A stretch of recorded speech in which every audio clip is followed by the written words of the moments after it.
business on our agenda is the minutes of our previous meetings, 10/14/21, 10/20 of 21, and 10/26 of 21, which were the budget workshops.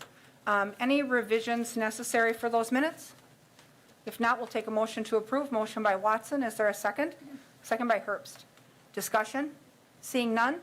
Members in favor signify by saying aye. Aye. Aye. Opposed? None are opposed. Minutes are approved. Item number 2 is discussion and possible action on a budget transfer to complete an intersection screening report for the HSIP funding grant applications. And do you have that item, Marianne? Let me just flip over to the, packet. Okay. Switch. Is there materials in the packet? Because I don't see them. I think it was out of order. Maybe it is out of order. I think it's following the budget. Okay.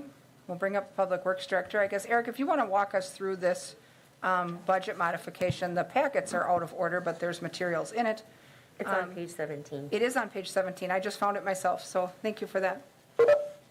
Yeah, so HSIP is a highway safety improvement program through the state. It's a really good program. It's 90% grant and a 10% match from the city. It's how we got the intersections improved on Scott Street, when we rerouted the highway. Taddy is the engineering firm that helped us out with that, and so we had a cost from them to look at up to 15 different intersections throughout the city to see which ones would be feasible for applying for this grant moving into 22. And so if we don't come up with 15, it'll be less, but it's just over $19,000 for them to review and write up the grants and submit those grants for us. Okay, and it looks like we have funds in the curb and gutter account that we can use for that purpose. That's correct, yeah. Does anyone have questions for Eric? If not, do we have a motion to approve the transfer? Motion by Watson, is there a second? Second by Martins. Further discussion? Seeing none, members in favor signify by saying aye. Aye. Aye, opposed? None are opposed, that motion carries. Thank you. Thanks, Eric. Item number 3 is discussion and possible action regarding the 2022 budget. We'll turn it over to Mary Ann for a little recap. There's a few numbers we've kind of been waiting on. Yes, so we still do have some numbers we're waiting on. We have received the apportionments from the 2 school districts as well as NTC. I've gotten some preliminary numbers from Marathon County, but we are still waiting on the school tax credit and the homestead credit and the first dollar credit. Those are the 3 numbers. Based on the information that I've gotten to date, I expect both the Wausau School District property within the city and DC Everest School District property in the city both to see a tax rate decrease. Okay. And so people's tax bills should be going down a bit. It's looking like about 35 cents maybe. Again, that's going to be dependent on what the school tax credit does, if that, Sure. that helps reduce the tax rate. And so if that credit decreases, then there's less of a decrease in the taxes. But I'm thinking about 30 cents. Okay. For sure. Okay. All right. And that's between the 3 entities or just school? That's All of them? all of them together. Okay. And So, is that and again- including our 46 cents? Yes. Okay. That includes our tax increase. And as we've discussed before, there's a correction in the equalized value after estimates were used last year during the revaluation that is basically having the city's portion of these school, county, and technical college taxes being owed by city parcels. Sure. So the amount of taxes that we are apportioning to each parcel is going down. Okay. Excellent. Questions for Mary Ann on any of that? I mean, we've had 3 rather rigorous workshops to come up with this final budget product. The budget books that you have in front of you are the final budget versions after we ground out all that work. Yep. And so then we'll have a public hearing in council in just over an hour here as well on the budget. Yes. With that, we need to approve this budget as our final recommendation. Do we have a recommendation to approve and recommend approval of this 2022 budget? Motion by Watson, is there a second? Second by Herbst. Discussion? Seeing none? Members in favor signify by saying aye. Aye. Aye, opposed? None are opposed, that item carries. Item number 4 is discussion and possible action regarding a resolution opposing new assessment laws. And there's a bill floating around down in Madison that spells bad news for homeowners if it passes. And so I'd had some discussion with Mary Ann and the mayor and with our city assessor about the value of the finance committee and the council adopting a resolution asking our state lawmakers to oppose that measure. And that's what we have in the packets tonight. Did you want to talk about that a little bit, Mary Ann, as far as what the changes are? I Or think Rick, did maybe you Rick, yeah. want to come up and talk about where that shift between commercial and homeowners would put us? Sure. Thank you. Well, there are actually two bills. There's a Senate Bill 630 and a Assembly Bill 610. 610 had been amended, so some of the bad language that was in the original bill has been removed in that amendment that happened in October 15th. However, the language still that presides still isn't a good law that would affect the city of Wausau and the taxpayers as well. But the big focus also should be actually on the Senate Bill 630 because that is actually the full law or the full bill that they're proposing without any amendments. And what that means is that potentially you could see a huge class shift if we're no longer allowed to value property under using the income approach. Most of our commercial property is valued that way. That's how businesses buy and sell property, is based on the income stream that property can produce. And if we're no longer allowed to use the income, we're going to see a huge decrease in our commercial valuation, which will then have to be picked up by the other taxpayers or the other classes of property. So you're talking your residential class, your ag class, your forest lands, all other classes of property would have to pick up that commercial loss. And, for the city of Wausau, that could mean, just for the residential taxpayers, around $1,100, almost $1,200 increase in their tax bill. Right, and I think it's important to recognize that equalization between commercial and private property really, or homeowner property, really has nothing to do with budgets or spending patterns or debt or any of that by law. The way the assessment platform works is that when there's relief on one side, those that are not getting the relief then share in the burden. Is that kind of? That's right. Right. So, that is really, that will happen in every municipality, essentially. Essentially, and also it'll have a ripple effect to the equalization process that the state of Wisconsin uses to determine how much proportionment other townships are going to end up paying. Because if Wausau loses, or big municipalities lose their commercial tax base, that's going to lower the tax burden overall for Marathon County, right? So that means the other municipalities within the county are going to have to pick up that burden as Right. well. So they're going to experience a higher proportionment, on the equalized value. Right. So, that's where, in talking about this, as we knew the bill was circulating, it seemed like it was on a fast track, but we do have time for this effort to communicate with our state lawmakers and indicate to them that this is not the approach to take, and that to balance that revenue stream on the backs of homeowners versus commercial entities really isn't fair to homeowners. So if we are in favor of that, we would adopt this resolution and we would take it to council also tonight. And if that passes there, the mayor would and the clerk would send those off to our lawmakers by the end of the week. Sarah? What page is the resolution on? All I see is the Oh, we League of. didn't have a resolution. Oh, okay. Okay, so you would have to draft one if the council is looking for us to, or the council is looking for opposition to both bills. And the mayor is, are you coming up, Mayor, for some comments? Come on up. If you wanted to, you could authorize us to send a letter instead of a resolution, if that works better. And we can copy you all in on it as well. if Okay. that- I almost feel like a resolution with an accompanying cover letter carries a little more weight than a letter on its own, especially when it's received in the offices of those lawmakers. So That's how we've communicated with them before, and we would hope that other communities would follow suit and do the same thing with us. So, Mike? Yes, thank you. I guess the question I have is, what is the driving force behind this legislation? I know there's been a couple of court cases, with the dark store loophole that have failed. Is that part of the reason, that now we're looking at legislative ends in order to carry forward, codify that loophole, I guess, into law?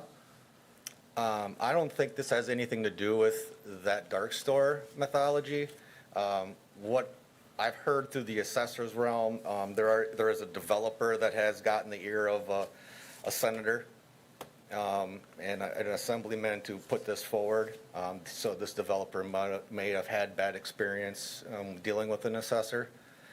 And so this stuff was drafted and put forward without really talking to the Department of Revenue or to assessors in regards to what the impact of this is going to be. This is a total different way of valuing.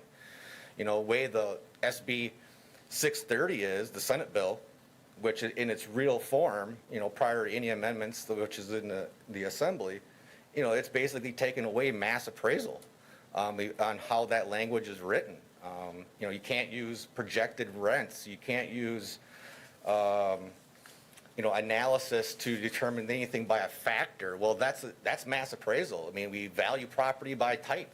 You put all these types together and you apply a factor to, because what's your average? What has these things done, historically, your sales and things like that and you're trying to bring everybody to that same market value.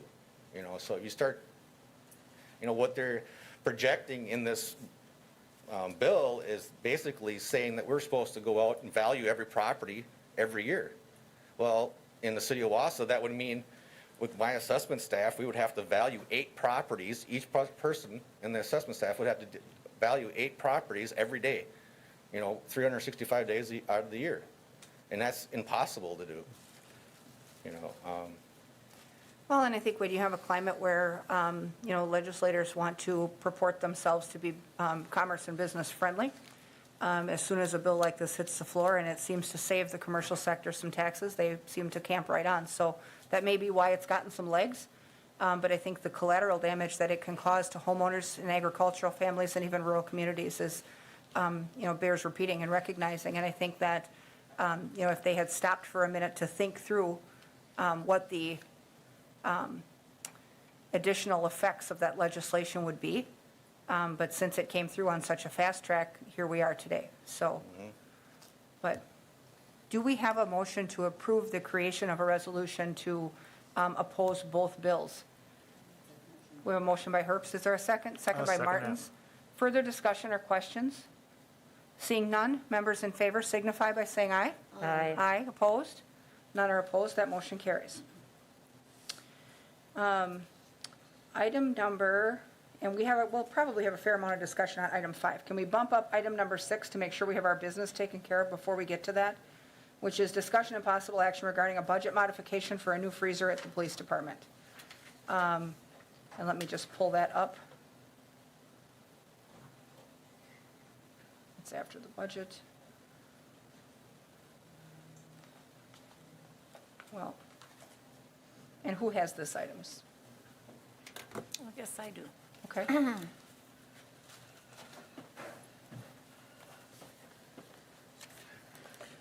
Okay, I see it here. So they're looking for a budget transfer from patrol wages for $4,295 to other machinery and equipment. The current freezer that's down there, evidence freezer, has malfunctioned and requires replacement. Yep. Is where we're at. Does anyone have questions on that item? Do we have a motion to approve? Motion by Watson, is there a second? Second by Martins. Members in favor signify by saying aye. Aye. Aye, opposed? None are opposed, that motion carries as well. So that takes care of the business items. Now we'll bring up item number 5. We'll have a fair amount of discussion among the committee about this item. And, obviously, in 1 hour, we'll have the council meeting starting in this chamber as well. So we'll need to be efficient in our discussion and in our comments to make sure that we have a complete dialogue about it. That said, item number 5 is discussion and possible action regarding the State of Wisconsin Neighborhood Investment Fund Program. And last Tuesday, in the Economic Development Committee, we had received an update on some grant applications that were to be submitted to this program. This is funding that we have not received before. It's a new fund source. And there was a number of projects that the staff has indicated wanting to apply for. And so what we wanted to do in this committee was have a little more public-facing discussion about what the program is and what's actually being applied for. There have been some misunderstandings and some miscommunication out in the public that the only item set to be applied for is a bridge for the WAS project that connects the open space there with the Riverwalk.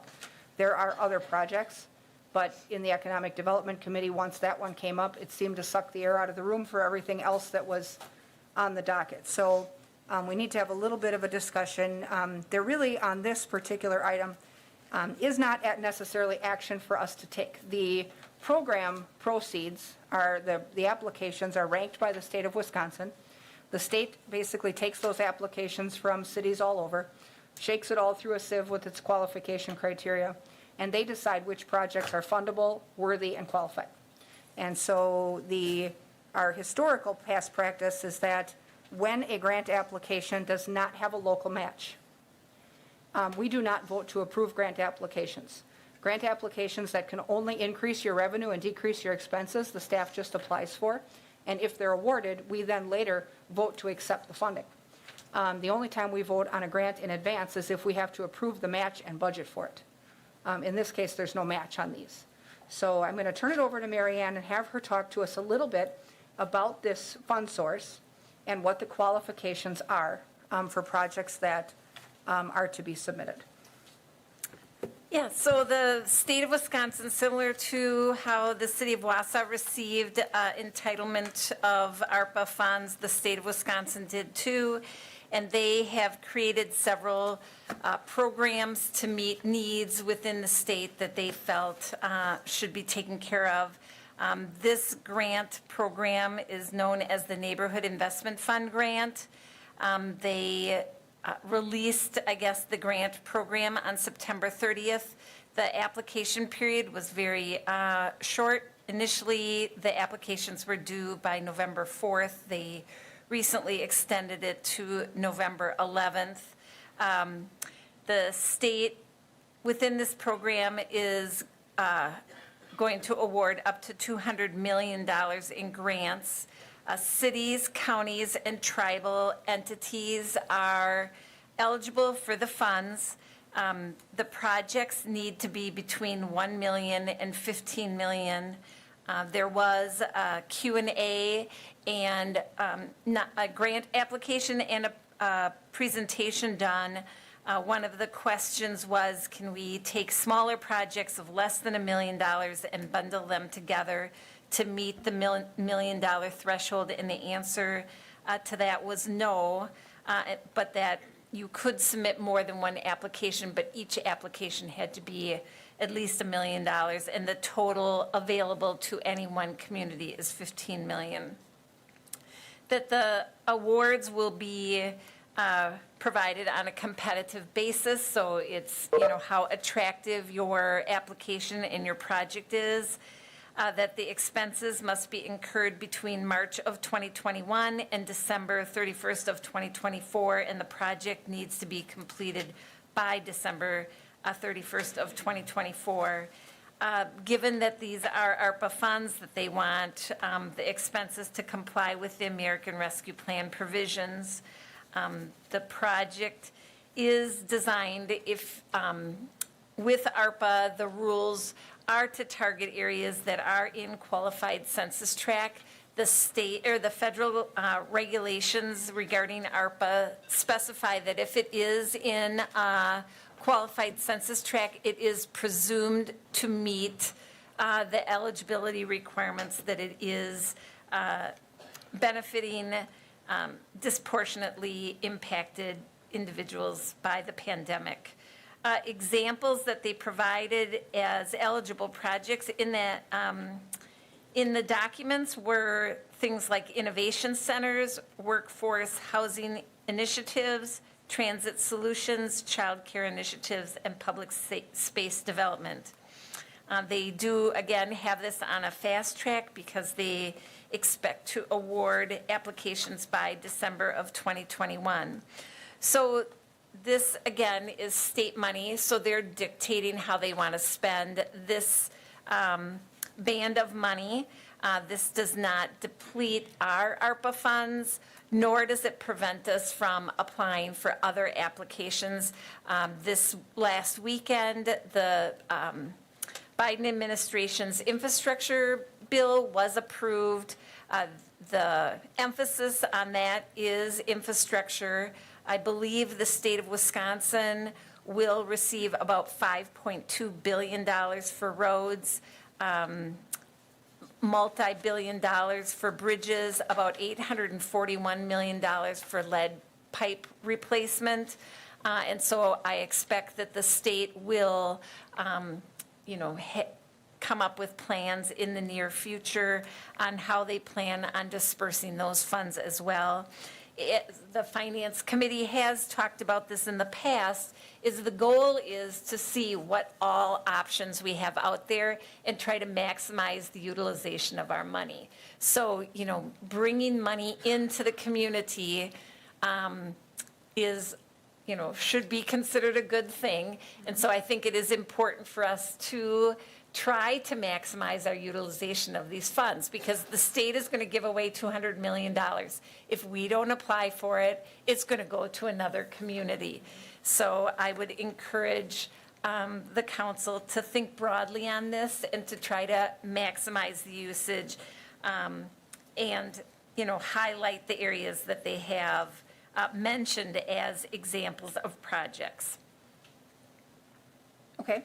And so with that, we need to outline, or at least let's talk about the projects that are proposed for, or the projects that are set to be applied for. Do you have those projects? I think Liz has. Okay, Liz, do you want to bring those up and kind of walk us through each one? Because we know there's more than one.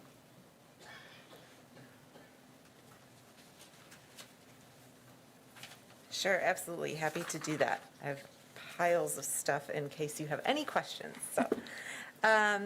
So we have 3 projects that we are looking at applying for to max out our $15 million that we're able to apply for as a city.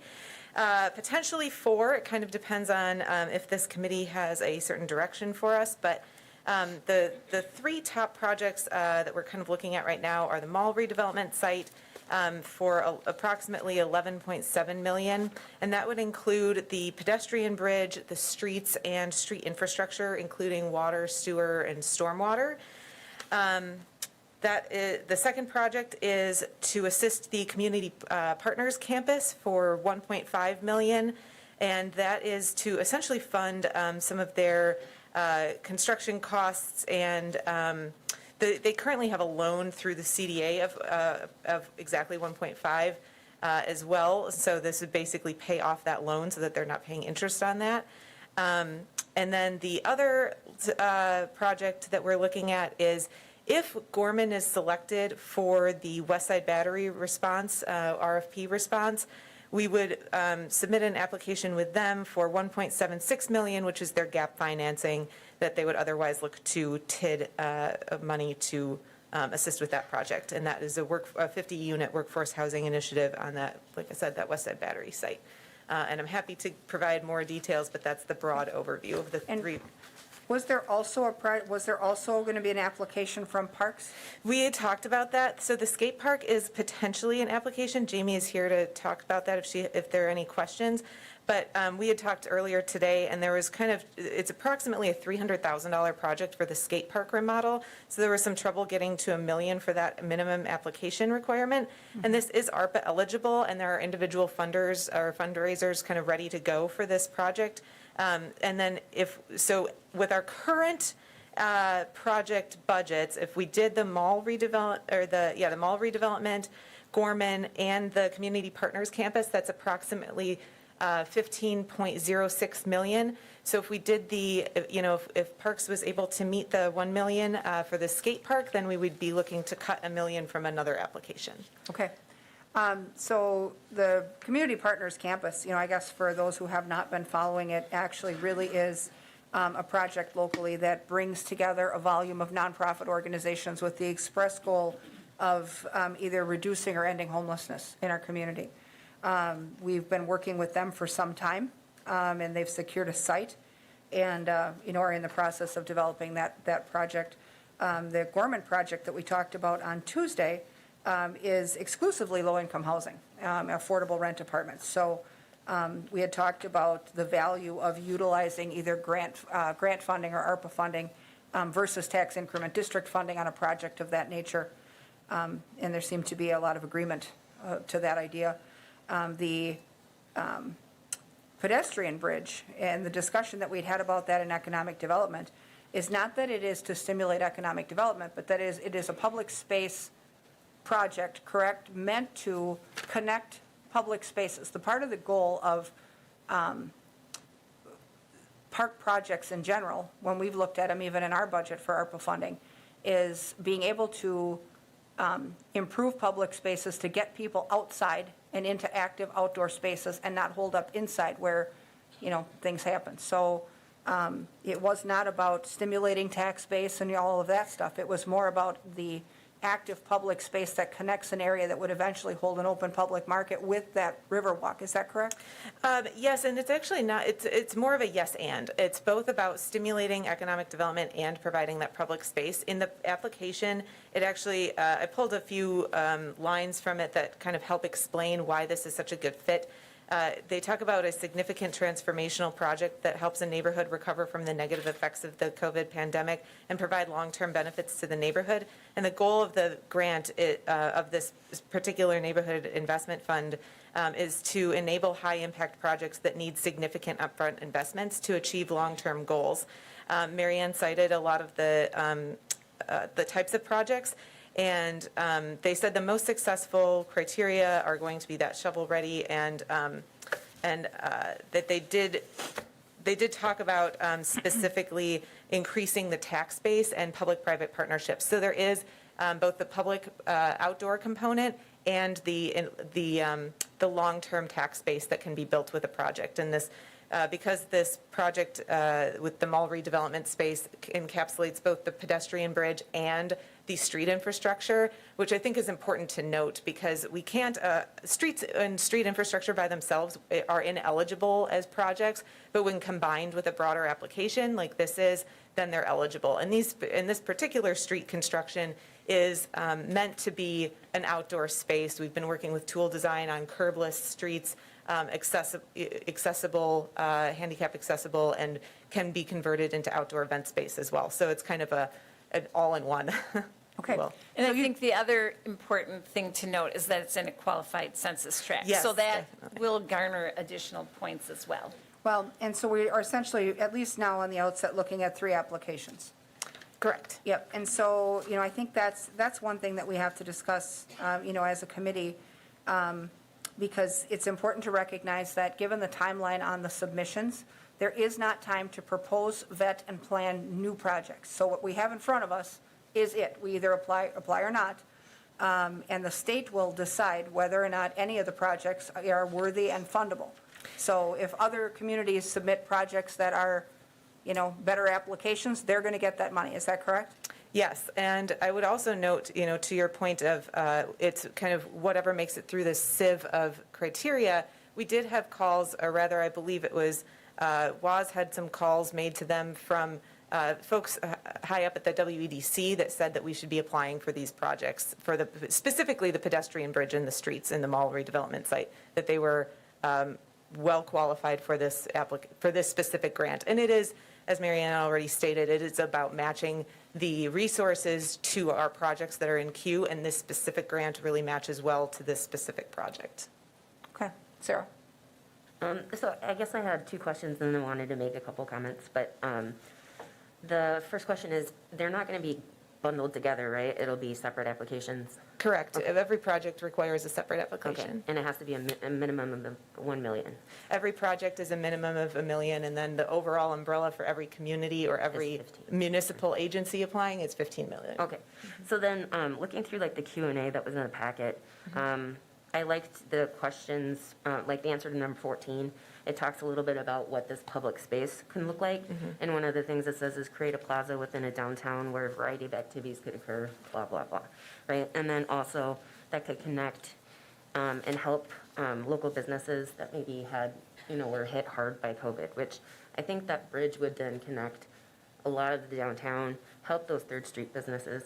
And then the other question that I thought was interesting that they answered the Q&A, it was number 101, talking about shovel-ready, right? And Yes. so it sounds like it has to be ready to go in 2022, right? Yes. So that's sort of what their definition of shovel-ready is, and those Yeah. projects would be All- ready to go in 2022. Correct. All of them would be, they specifically, I think, state in that answer to that Q&A that they don't have to have, we don't need like contractors on board or anything signed with that. They just need to be ready to go if they were to be awarded the grant. Okay. And so, does anyone have questions for Liz on any of this? Becky? Okay, I have a number of questions. Some of them you should be aware of because I asked you an email and have not gotten an answer. Okay. So let's start again. I want to go back to your words in the ED meeting because these are important for our public to understand how this all became. I think let's walk through how this was a decision with staff. I think it's important. Our transparency is important. I think things may have been misunderstood.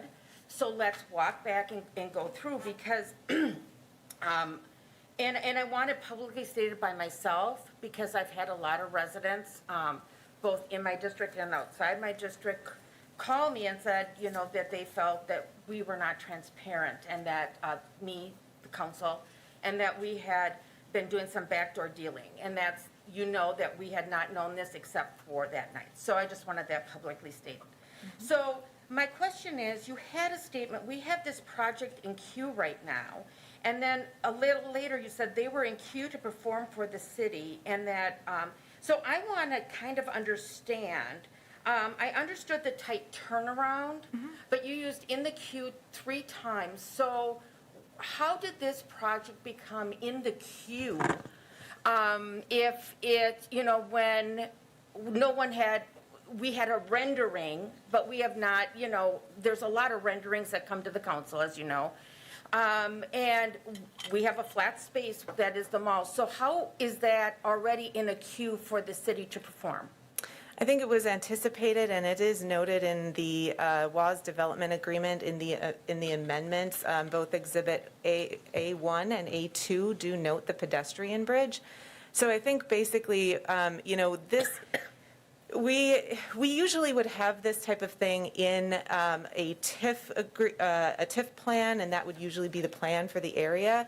But because we wanted to wait to create a new TID district until the buildings were demolished, and just it's kind of the nature of the timing of the application. So I think that we would have contemplated this, and it would have been known in a TIF plan, but we just had to move much more quickly than we had anticipated because the funding was available.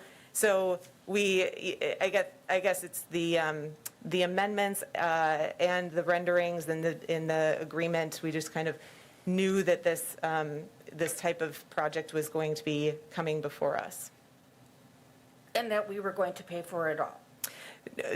I mean, this is something, the city generally funds infrastructure projects, and especially, I mean, the 400 block is kind of a key gem to look back on and say that this is a project that it would not be unexpected that the city would contribute funds to accomplish.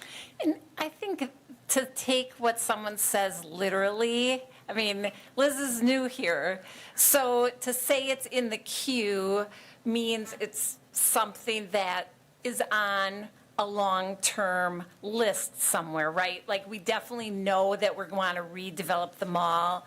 We definitely know that public space was an important part of that mall redevelopment, at least based on all the images. And in today's science of how people like to interact in your downtowns, public spaces are important.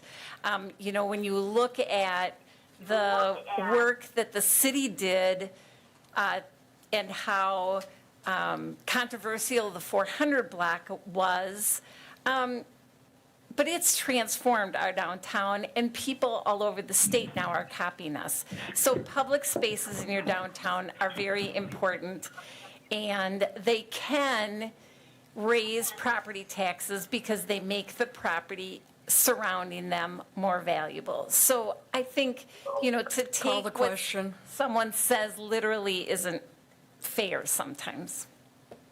We don't have a motion or a second on the floor, Deb. This is an informational presentation, and then we're going to take questions. Right now, we're taking questions from committee members about the plan and the applications. I just have one final Go ahead. comment, and it's a comment. And and in my emails to you, I said that I'm not talking about the veracity of this project. I have some feelings about it, and especially using the funds that we're looking at using and what they were targeted for, but whatever. But I guess what my problem was is that I will hope that that in the future, if we have a big project coming up, that we have a little more transparency for and involvement with the council. I think we can do better. I think I've always said that I feel that our projects will be successful if our public is behind us. And right now, we don't have that. And so that's not a good start. And I understand you're new and whatever, but I think we need, you know, words matter. And we need to make sure that we portray what is going on in a very open, transparent way. And I think that further, you know, publicly, I want to state further, I've had early conversations with the mayor about looking at how we change our procedure with grant applications when it comes with, especially, I don't want to get bogged down in minutia for the council, but when it comes to applying for, you know, a private-public partnership, not just a city project, I think we need to be involved a little earlier than that. I think that will help, you know, bring out a nice, good, strong conversation regarding the veracity of those projects. So I agree. I thank you. think it's a good idea for us to have, you know, a robust discussion around, you know, any projects like that. And, you know, if you'll recall, the item in the Economic Development Committee surfaced as an update, and it came out as an update because, you know, our approval in that committee or this one is not necessary when there's no local match. And so, you know, there's no action for us to take on these applications. The applications are ready to go. They were ready to go last Tuesday. But there was so much fervor around, and there was you know, there was not clarity on what this neighborhood program actually is for, where it's from, where it's going, what the criteria is, who makes the decision. You know, I think, you know, it's important to know that we don't make that decision. If we get awarded any of the projects, we'll certainly vote to accept the grant and proceed with the projects.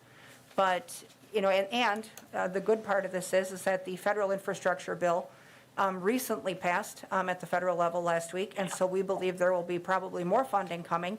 And so for, you know, our staff people and those out in the community that have other ideas, you know, for projects that either continue these missions or for completely different ones, I think we're going to have over the next few years lots of opportunity to really create some large impact projects.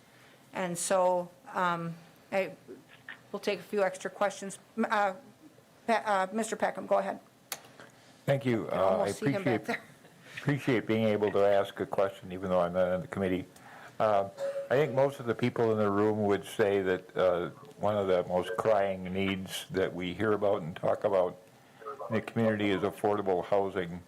So can you tell us or talk about whether applying for and possibly getting this grant would impair in any way our chances of getting similar money approved for an affordable housing project in the future? I don't don't think that it would impact anything like that. Actually, as I mentioned before, if the Gorman proposal is chosen as the proposal to go forward for the West Side Battery site, they actually have, most of their other funding is through different low-income housing grants and things like that. And then they would be applying for that gap financing. So I don't see any, I don't think that was in the Q&A at all for this particular grant. But I'm not aware of any barriers that would present for any other low-income housing projects or affordable housing projects at all. Okay. All right.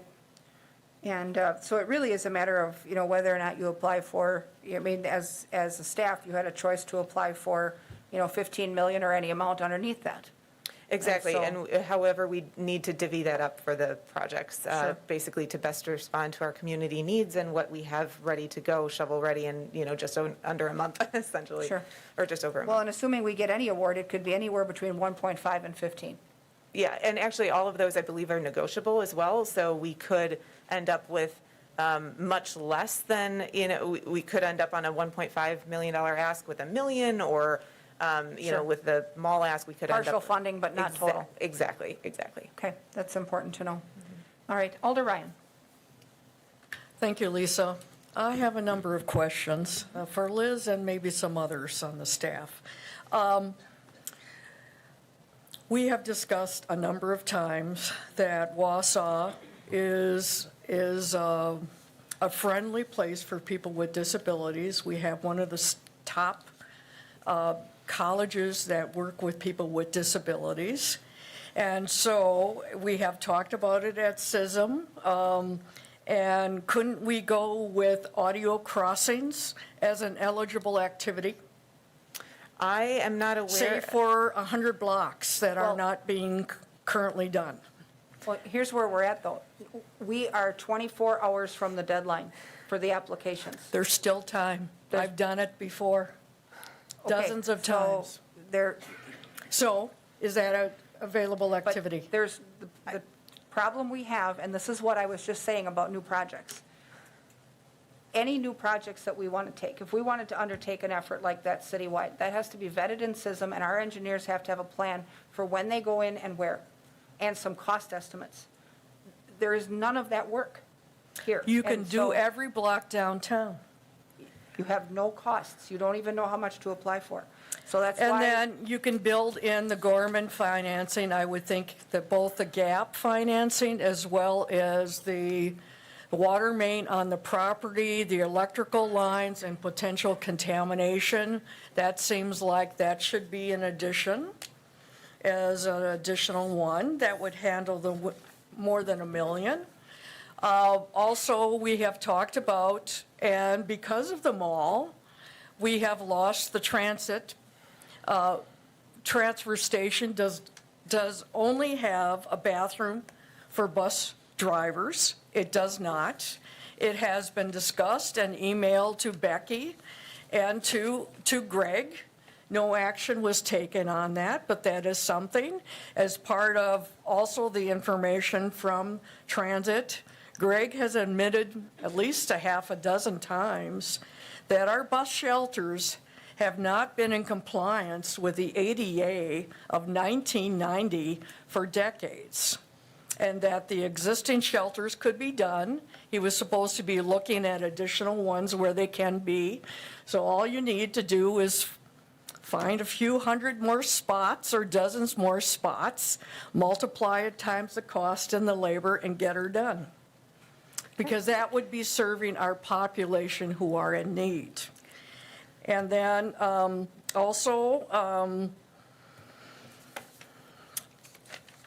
I'd like to talk with the mayor. Well, I think I have questions can we for have the this mayor discussion?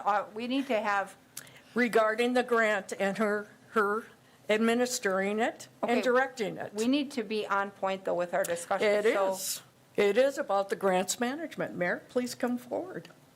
Well, I would just remind too that the million, your project needs to cost $1 million. So an audible signal is about $11,000 based on my little quick research online.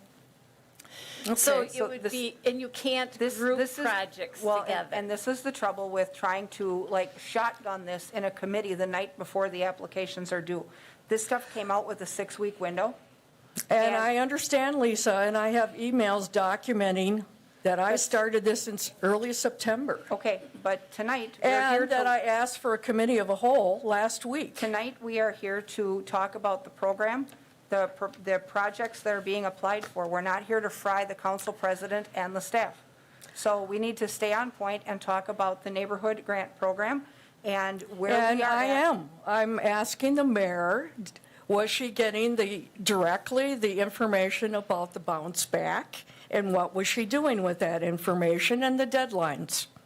Are you talking about the CARES bounce back plan that was last year's funding, or this, are you talking about this neighborhood I'm grant? talking about, I received on my personal email, because I requested it, Wisconsin bounce back. Yes, that's the stuff from the governor. We get that, I get that, I think everybody, And what did you do with it? we had a meeting where we discussed what we wanted to do with this grant internally. There has been 1, 2, 3, 4, 5, 6. So what have you done? Have you done 6 meetings Are we- with the different department heads about the different grants? Okay, so we're, Lisa, How it is is a this- valid point. we're. the In mayor- my opinion, we are doing grants where it's a circus. Okay, And it should be start and stop with the one mayor. person's And opinion- did she Okay. meet with these other people or not? it's Actually, one person's opinion, and the mayor's not on trial here. This is not court. We need This to, is her responsibility. She's responsible for all staff on whether they're doing applications that are Make- appropriate for our neighbors, our community, our needs. okay, So, so Mayor? that said, we need to focus our discussion on the Neighborhood Investment Fund program only. And so So what did you do with that grant? the Badger Bounce Back is a separate program from this, am I correct? It is a separate, totally separate that was the program. CARES funding, if you recall last year. Right, so our agenda item is about the Wisconsin Neighborhood Investment Fund program only. Our agenda. I understand, but it's portions that have been sent Okay, out for months. If you are going to want to interrogate the mayor about Badger Bounce Back, which is not on our agenda, you have to do that offline. We are not agendized to talk about Badger I'm Bounce asking Back. specifically how the grant process is going, or if there is a grant You process. can ask her that offline. That is not part of this grant program. That is in You general are- about the grant You're a process. field of our agenda. You are off the agenda topic. No, I'm not. You- It's a part of the Do grant we need process. to bring up the city attorney? I talked to her about this today. Our discussion needs to be please come focused to forward. one program. Badger Bounce Back is not part of this. Do you mind if I talk a little bit about the neighborhood investment Certainly. grant? Perfect, The thank you. Badger bounce back it's different emails that were sent out. It's a And different one of them, Lisa, is the neighborhood investment. It was a number of them. Now, this is the one that's at the due date now, Yes, but that's it is only- one of them, so the- it is pertinent. It's the only one we're talking about. The other I 4, 5, understand, 6, but it's a whatever. number of them that were done, at least 6. Let's bring up the And parliamentarian. this is one of the 6. So, Ann, is it pertinent to ask about the grant process, which is part of this neighborhood investment and has been for the other 6 Badger Bounce Back grants that have been brought forward and I'm aware of, and I copied city staff so they were alerted? I'm really caught somewhat off guard here. I mean, the agenda item says discussion and possible action regarding this particular grant fund program. If your question is about what grant process we follow, I think that's a fair question, but then you get into the Badger Bounce Back grants and that we're not talking about right now. So I think the chair described a process whereby we don't technically have a process that requires any advance approval to apply for any grant in particular unless the funding authority itself requires an authorizing resolution to apply for it, or the city needs to commit to a matching grant. So she's already introduced this one as not requiring any sort of council approval to apply for it. Well, so how can we change that? Because of the amount of money, it seems the staff doesn't seem to be giving the same priorities as our neighbors and some of my alders. And so that's a good observation, and perhaps that's a process that's brought back to finance at a future date to put together a policy regarding when and for what types of projects, maybe for the dollar amount or whatever other criteria gets built into the policy, that regardless of whether the funding authority requires it, council wants to retain approval over staff authorizing staff to apply for particular grants. But right now, I have nothing to point to that says you have to approve this. And couldn't have council of the whole worked on that and made that up so that it would be something that the whole council I think would that have would to be- agree with? I think that would be an appropriate place for it to go as well. Committee of the whole to discuss it as a council, a policy that you're going to adopt, that would be appropriate as well, And that's what I suggested last or week. finance. Okay.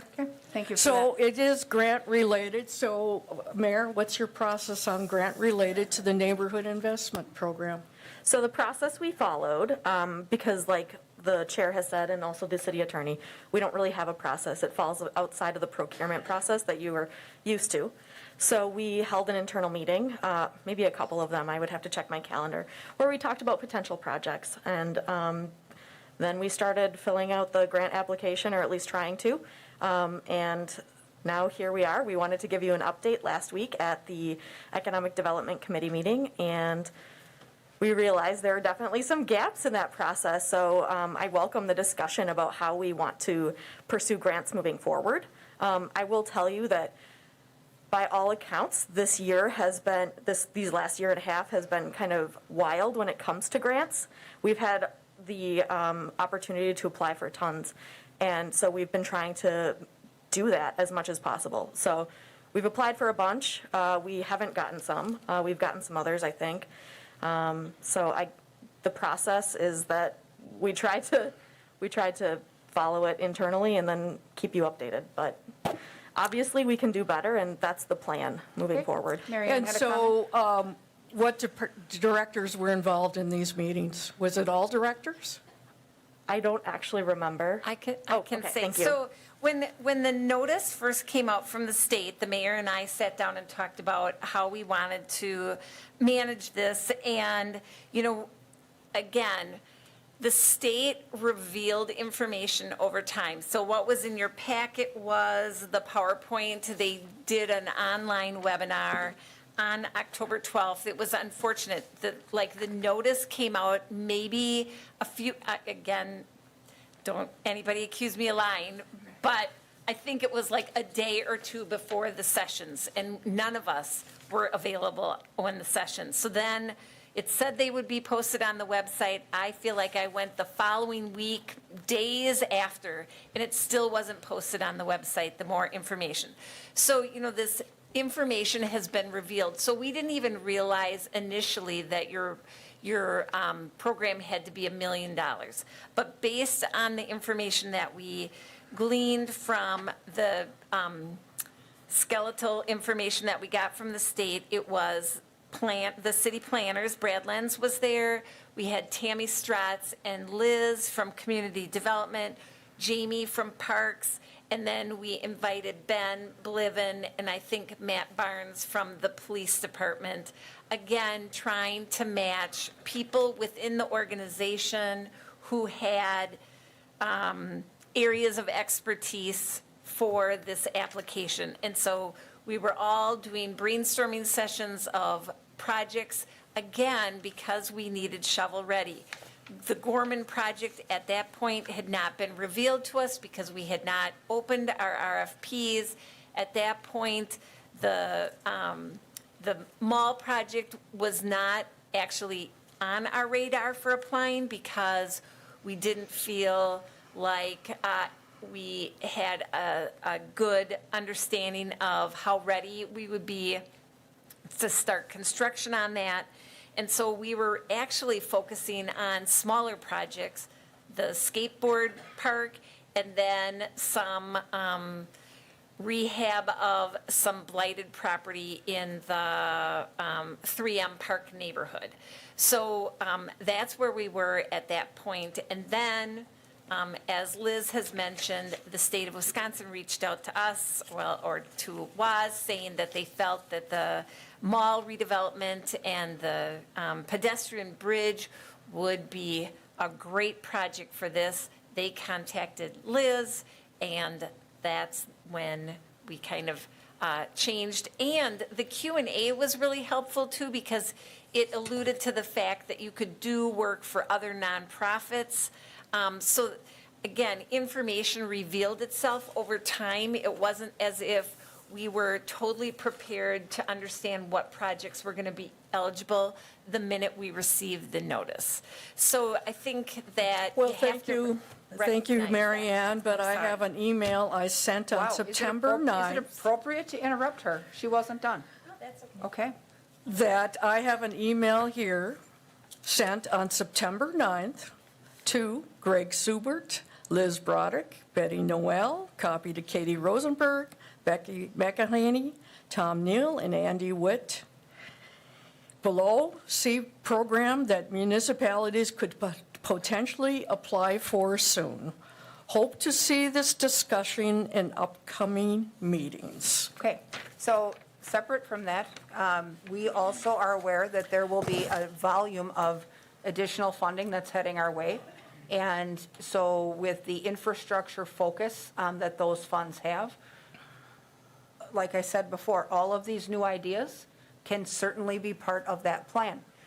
If these applications are sent and, you know, some of them are not funded, if they fit other programs, they could certainly be funded under those programs. We just have to see, one of the reasons that we brought Ellers in to help us manage the first two tranches of the ARPA funding was to verify how and when that would dovetail with other funding that we may be eligible for, knowing the entire financial situation was fluid. And so every municipality out there is learning as these funds are coming out, what they're for and what they're used for.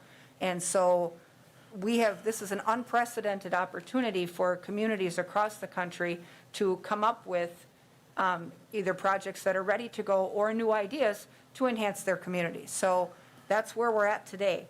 Well, Lisa, excuse me, I had not finished, but as part of this, I've been working in grants for 20 years, and including administration. Anything can be done till up to the deadline. We have heard from neighbors and have been questioned why the city council is letting this happen without fighting or contesting or saying, what authority does our director and mayor have in forcing projects that the community does not want? And it still is time.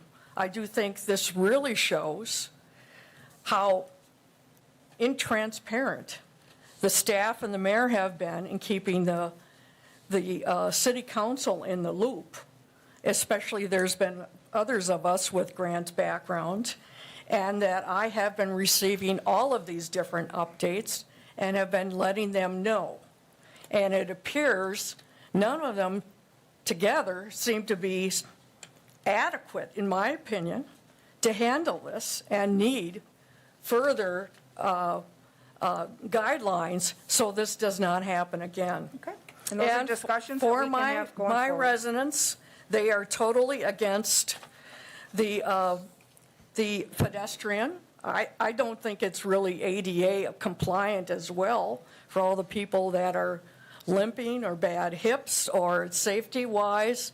And to me, it's a white elephant that is totally inappropriate, and that I would defer that we should not submit it, because in my opinion, I'm embarrassed Okay, thank that you. it's not appropriate. I think we should add in the Gorman as well, and then the audio for hundreds of crossings for visually impaired that are in our community, as well as work on the bathrooms. And I guess I have mentioned in an email today to the mayor, I don't see you at most of the transit meetings. Maybe you're looking at it on YouTube, Point of order. but yeah, okay. I don't think it's appropriate. We're missing out on a large population that's not getting served by these grants. Point of order's been raised, and it's actually recognized. So if you have, if you wish to take issue with the mayor and her communications between you and her, please do that outside the committee setting. That's not part of our agenda.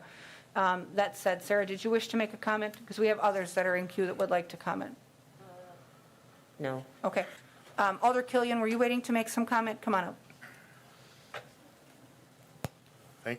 Thank you, Madam Chair.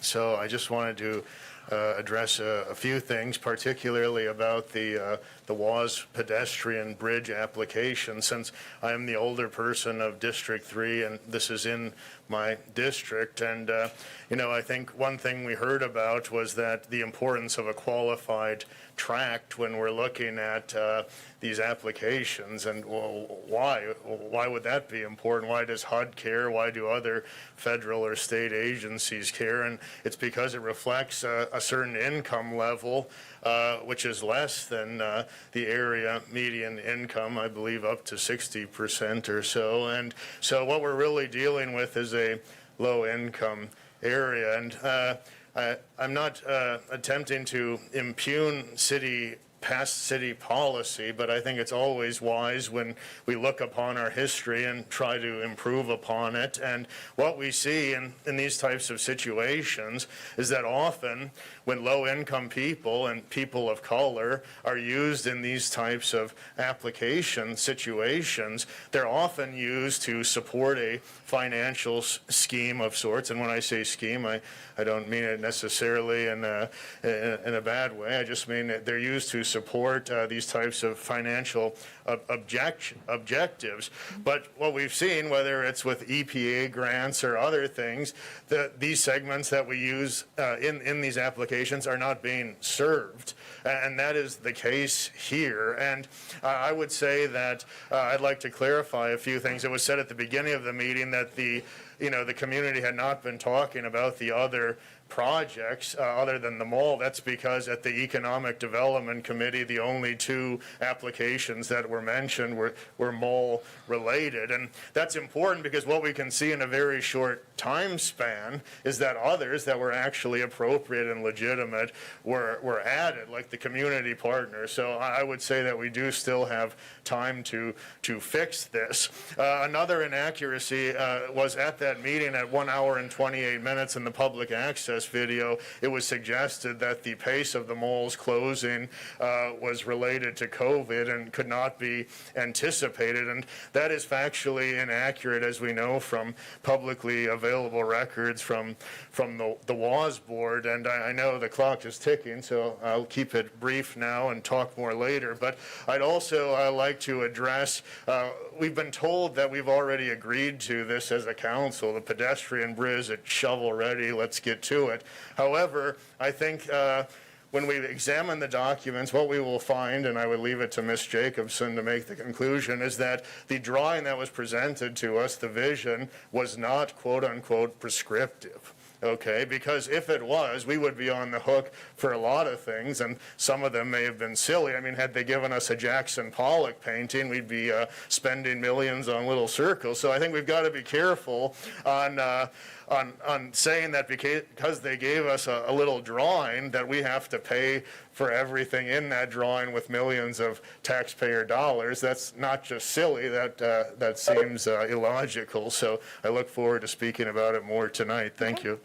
Thank you for that. There is not an action for the committee to take in this particular situation. So with that, if the committee members have no additional questions, we can move on to our last item, which is discussion and possible action regarding the September 2021 financial report.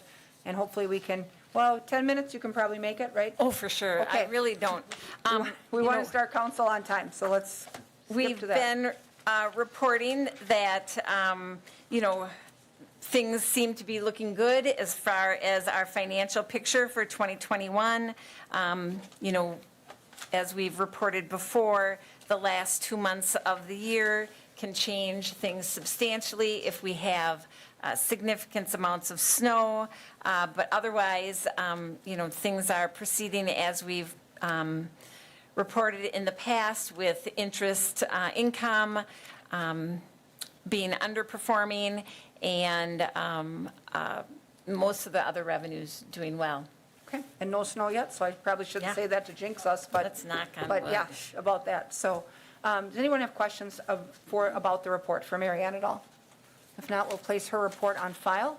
And that's our last item on our agenda, so I'll take a motion to adjourn. Motion by Herbst, second by Watson. Members in favor signify by saying aye. Aye. Aye, opposed? No one ever is. We'll stand adjourned, and then council will start in this chamber at 6:30. Thanks, everyone.